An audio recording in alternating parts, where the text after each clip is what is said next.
Hello friends, welcome back maths by Dilip Kumar Ojha. आज का जो हमारा टॉपिक है वो है कैलेंडर। और कैलेंडर से आपके जो भी एग्ज़ाम होते हैं उनमें 3 से 4 क्वेश्चन आना कंफर्म है। जैसे कि आपके जो डिफेंस के एग्ज़ाम हुए या आपके एसएससी के एग्ज़ाम या आपके रेलवे के एग्ज़ाम, 3 से 4 क्वेश्चन वो आने ही आने हैं। तो चलिए स्टार्ट करते हैं आज के पहले क्वेश्चन से। यदि 15 अगस्त 1997 को शुक्रवार था तो 15 अगस्त 1998 को कौन सा दिन होगा? ये वो क्वेश्चन है जो आपके डिफेंस में पूछे गए हैं और आपके रेलवे ग्रुप डी में आए हुए हैं। जैसे कि हमारे पास मान लीजिए 1997 है और कोई डेट है, मान लीजिए 15 अगस्त ही है। ठीक, इस दिन कौन सा दिन है? शुक्रवार है। और मान लीजिए तारीख सेम है, और अगर हम 1998 में जाते हैं तो ये कौन सा दिन होता है? यहाँ पे क्या होगा, एक दिन बढ़ जाता है। यानी ये अगले वर्ष में पिछले वर्ष की कंपैरिजन में किया जाए और सेम डे को, यानी कि सेम तारीख को एक दिन बड़ा को मिलता है। यानी कि ये कौन सा हो जाएगा? ये हो जाएगा हमारा शनिवार। जी हाँ, कौन सा हो जाएगा? शनिवार हो जाएगा। यानी कि जैसे कि मान लीजिए 1997 से 1998 में जाएंगे हम, डेट हमारी सेम है तो प्लस का 1 डे होता है। और मान लीजिए 1997, फिर 1998, फिर 1999 और फिर 2000। और 2000 क्या है? एक लीप वर्ष है, क्योंकि इसका 4 से डिवाइड जाता है। लीप वर्ष तो यहाँ पे हमारा क्या होगा? +2। लीप वर्ष का डिफरेंस क्या होता है? यानी कि इसमें आता है 29 फरवरी। 29 फरवरी आता है तो इसमें प्लस के 2 दिन बढ़ जाते हैं। तो यहाँ पे जैसे कि ये हमारा नॉर्मल ईयर है 1997 से 1998, तारीख भी सेम है 15 अगस्त, तो यहाँ पे हमारा +1 होगा। यानी शुक्रवार के अगले दिन क्या होगा? शनिवार। तो इसका जो हमारा आंसर बनेगा वो क्या होगा? वो शनिवार होगा। तो शनिवार क्या है? हमारा राइट आंसर होगा। ओके, चलते हैं हम अपने अगले क्वेश्चन की तरफ। अगला क्वेश्चन कहता है, वह वर्ष जो कि लीप वर्ष नहीं हो का पहला दिन अगर शुक्रवार है तो उस वर्ष का आखिरी दिन कौन सा होगा? मान लीजिए एक साल दी हुई है। मान लीजिए लीप वर्ष कौन सा होता है? लीप वर्ष वो वर्ष होता है जिसमें हमारा 4 का डिवाइड चले जाए बिना कोई रिमाइंडर को बचे। अब जैसे कि हम देखते हैं 2004, 4 से डिवाइड देंगे तो कोई रिमाइंडर तो नहीं बचेगा, क्योंकि 4×5 = 20, 0 और 4×1 = 4, तो ये एक लीप वर्ष है। ठीक है। अब लीप वर्ष कौन सा नहीं होता? अब लीप वर्ष में कारण क्या होता है? लीप वर्ष में होते हैं 366 डेज। ठीक है, क्योंकि 29 फरवरी 4 साल में एक बार आता है तो उसको हम लीप वर्ष कहते हैं। अब ये कह रहा है लीप वर्ष ना हो, यानी कि दिन हो कितने? 365। और 365 यानी कि 1 जनवरी को अगर पहला दिन कौन सा कह रहा है? ये कह रहा है शुक्रवार हो, तो उसी वर्ष का आखिरी दिन कौन सा होगा? ठीक है। यदि हमारा साधारण वर्ष का एक इसमें कॉन्सेप्ट है, आप नोट कर लीजिए भले ही। साधारण वर्ष का पहला दिन हो, ठीक है, फर्स्ट डे, और उसी साधारण वर्ष का लास्ट दिन हो, तो वो क्या होते हैं? हमेशा समान होते हैं। ठीक है। जैसे कि अभी नॉर्मली आप देख लीजिए क्या है, 2022 चल रहा है, तो इसका पहला 1 जनवरी को जो भी दिन होगा और 31 दिसंबर को दिन क्या होंगे? सेम होंगे। आप चाहे इसको आप अपने फ़ोन के कैलेंडर में या अपने घर के कैलेंडर में चेक कर लीजिए। तो इस सवाल का जो आंसर होगा, जैसे कि सवाल साल का पहला दिन और आखिरी दिन क्या होगा? समान होते हैं। इसका जो आंसर बनेगा वो क्या बनेगा? शुक्रवार हुआ। ऐसे ही क्वेश्चन आपके एग्जाम में आते हो। ये क्वेश्चन क्या है? एसएससी ने पूछा है। ठीक, चलते हम अपने अगले क्वेश्चन की तरफ। अगला क्वेश्चन हमारा क्या था? 1 जनवरी 2003 को क्या था? यदि मंगलवार था तो 31 दिसंबर 2003 को क्या होगा? जैसे कि 1 जनवरी 2003 को कौन सा वार है? ये मंगलवार है। अब देखना, आप पहले इसको चेक करो। 1 2003 क्या ये लीप वर्ष है? हमने चेक किया, यानी कि 500। अब ये 3 क्या रिमाइंडर बच रहा है? क्या बच रहा है? रिमाइंडर। तो यानी ये हमारा क्या है? ये लीप वर्ष नहीं है। लीप वर्ष नहीं है। ठीक, ये क्या है? एक साधारण वर्ष है। हमें पता है साधारण वर्ष का जो एक कॉन्सेप्ट होता है क्या होता है? साधारण वर्ष का फर्स्ट डे और उसका लास्ट डे क्या होते हैं? सेम होते हैं। यानी कि 1 जनवरी और 31 दिसंबर, यानी जो वार 1 जनवरी को होगा वही वार 31 दिसंबर को भी होगा।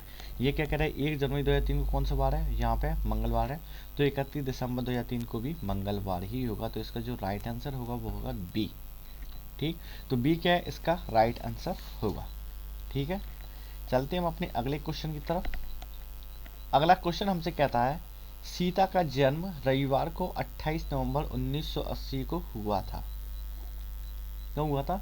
1980 को हुआ था, 28 नवंबर 1980 को कौन का जन्म हुआ था? सीता का जन्म हुआ था।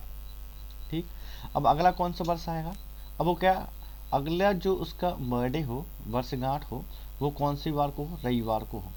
हमें पता है यदि आज रविवार था तो इसके 7 दिन बाद क्या होगा? रविवार होगा, यानी कि 7 वर्ष।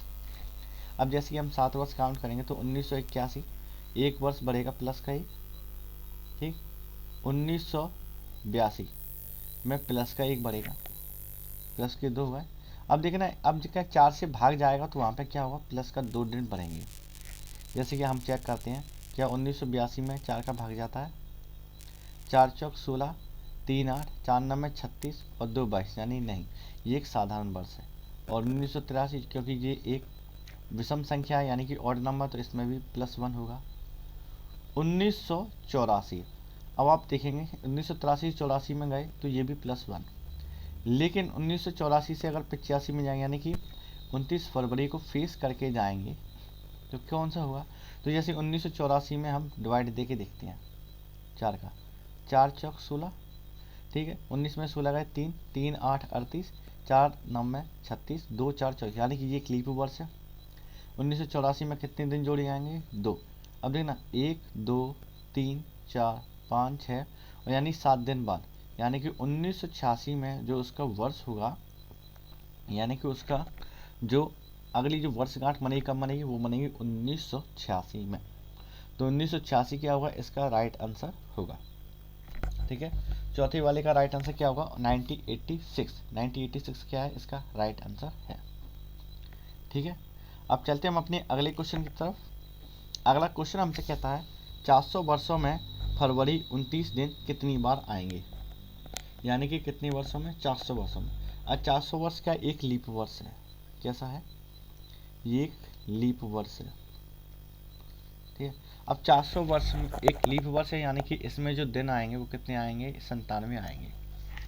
अब आप ये कहेंगे कि इसमें 97 जो दिन आ रहा है वो किस बेसिस पे हमने इसके दिन जोड़े हैं, ठीक है। किसी वजह से एक हमें पता है एक साधारण वर्ष में विषम दिन की संख्या कितनी होती है? 1। कैसे होती है? साधारण वर्ष कितने दिन का होता है? 65 दिन का। और जब इसमें 7 का हम भाग देंगे तो हमारे पास जो एक शेष फल बचेगा वो कितना बचता है? 1। तो हम इसको क्या कहते हैं? विषम दिन कहते हैं।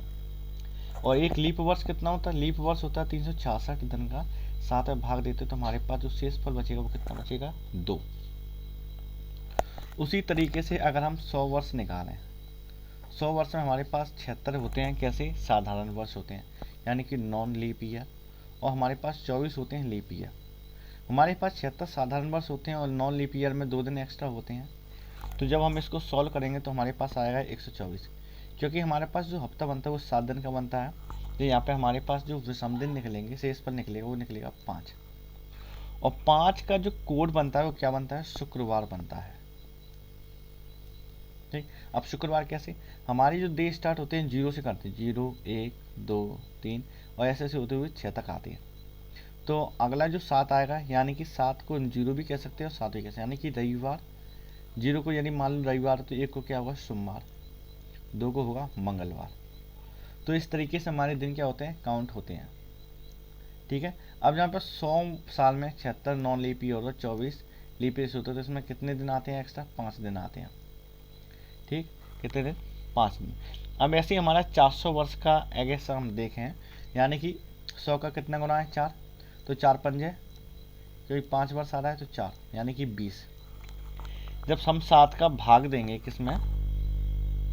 और क्योंकि एक विषम दिन की संख्या होती है, क्योंकि 400 खुद एक विषम वर्ष है, तो विषम में हमारा 1 जोड़ते 21, 7 का भाग देंगे तो कितना होगा? 0।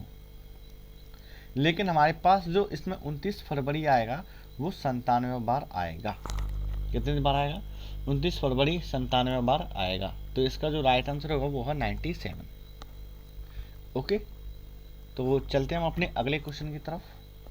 अगला क्वेश्चन है हमारा, निम्न में से कौन सा दिन शताब्दी का अंतिम दिन नहीं होगा? शताब्दी का अंतिम दिन नहीं होगा। जैसे कि आपने इसमें बुक में पढ़ा हो, हमारे पास जैसे अभी बताया था 100 वर्ष का अंतिम 100 वर्ष में कितने विषम दिन होते हैं? 5।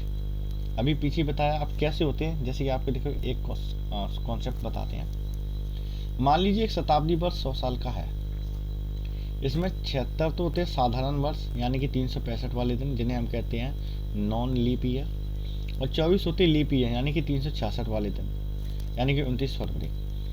नॉन लीप ईयर में एक दिन बढ़ता है और लीप ईयर में 2 दिन बढ़ते हैं, क्योंकि 366 65 में अगर 7 का भाग देते हैं तो हमारे पास जो शेषफल बचता है वो 1 होता है, और 366 यानी कि नॉन लीप ईयर में 2 बचते हैं। यहाँ पे हमने उस हिसाब से क्या लिया है? 2 लिया है। ठीक, अब देखना 76 प्लस 48 यानी कि 124। हमारे पास हफ्ता बनता है 7 दिन का बनता है, यानी कि कितना आया? 5। कोई 5 हमारे पास शेषफल बचा है, ये कुछ नहीं, ये सिर्फ शेषफल है यानी कि रिमाइंडर। 100 शताब्दी में 5 आया, 5 का मतलब क्या हुआ?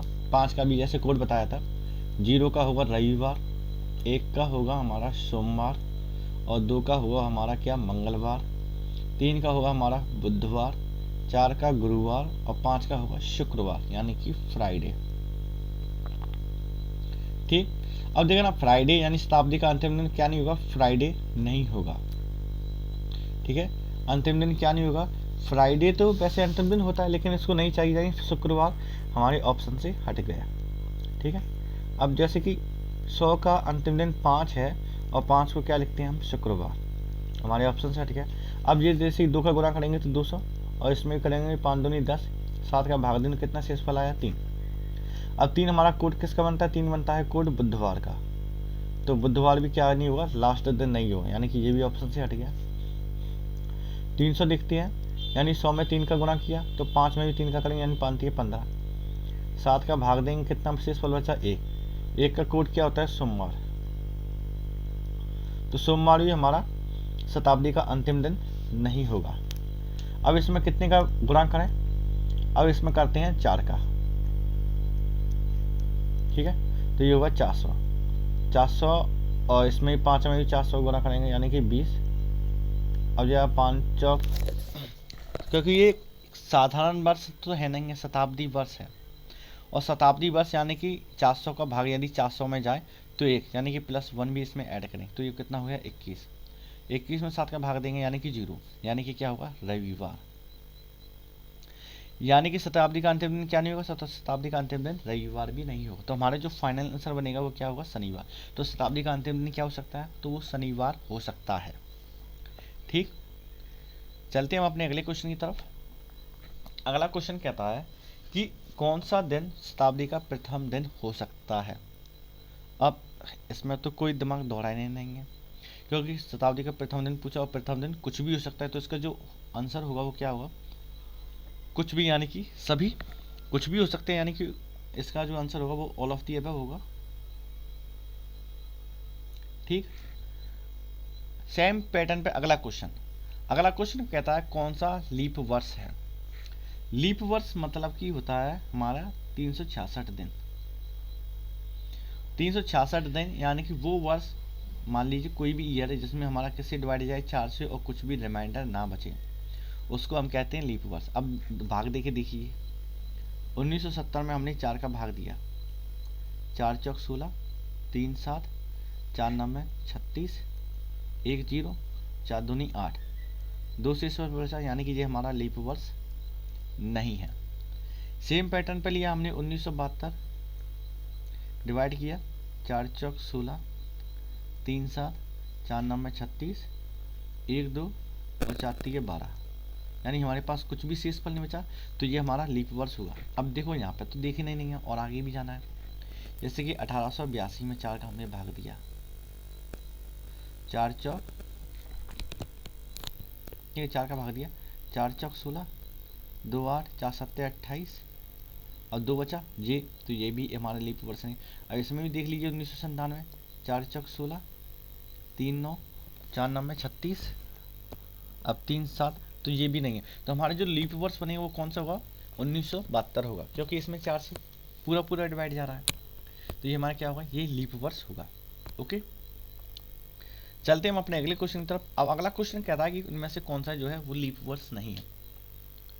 अब लीप वर्ष का लीप वर्ष होता है एक शताब्दी वर्ष होता है।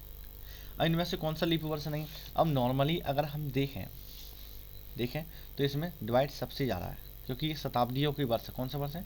शताब्दी। और शताब्दी का जो भाग होता है वो 400 से होता है, तब हम पता कर पाते हैं कि ये लीप वर्ष हमारा है कि नहीं। अब इसमें से इसको डिवाइड दिया तो ये डिवाइड नहीं होगा, लेकिन इसमें से इसको दिया तो ये 5, क्योंकि शेषफल नहीं है, क्योंकि इसमें भी शेषफल कुछ भी नहीं बचा, तो ये लीप वर्ष है। 0 से डिवाइड कितना? हमारा शेषफल कुछ भी नहीं है। अभी 4 6 24, यानी कुछ भी शेषफल नहीं है, लेकिन यहाँ पे हमारा 19 है और यहाँ पे 4 है, तो 19 4, ये क्या है? एक शताब्दी वर्ष है। शताब्दी वर्ष हमारे 1600 से काउंट की जाती हैं। जैसे मान लीजिए 1704 है, तो ये हमारे इसका जब लीप वर्ष निकालेंगे तो हम 4 का डिवाइड देंगे, लेकिन अगर ये 1700 होता तो हम यहाँ पे 400 से या 300 से या हम 200 से, क्योंकि शताब्दी वर्ष या लीप वर्ष का जो पता चलता है वो पता चलता है 400 से, तभी हम 400 में +2 ऐड करते हैं। ठीक, सिंपल पैटर्न है, इजी पैटर्न है, सिर्फ आप वीडियो को फॉलो करें। ओके, अगला क्वेश्चन सेम पैटर्न पे। 10 मार्च 1996 को कौन सा वार है? शुक्रवार है, तो 10 मार्च 1997 को कौन सा वार होगा? हमें पता है जब 1996, वो भी क्या है? शुक्रवार है, वो भी कब? 10 मार्च। अब जो हमारा क्या पड़ता है? जो हमारा फरवरी पड़ता है 29, क्योंकि अगर इसमें हम 4 का डिवाइड देते हैं, 4 का डिवाइड देते हैं तो 4 चौक 16, 3 और 4 9 36 और 3 36, यानी कि ये हमारा लीप वर्ष है।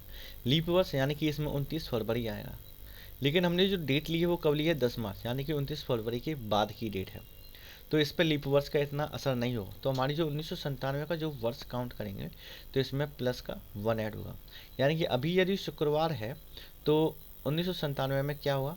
सेम डे को, तो ये शनिवार होगा, यानी कि शनिवार हमारा क्या राइट आंसर है। ठीक है, इजी पैटर्न है, आसान पैटर्न है, सिर्फ इसी तरीके से आपको फॉलो करना है। तो फ्रेंड्स, आपको वीडियो पसंद आए तो वीडियो को लाइक करें, चैनल को सब्सक्राइब करें एंड जय हिंद।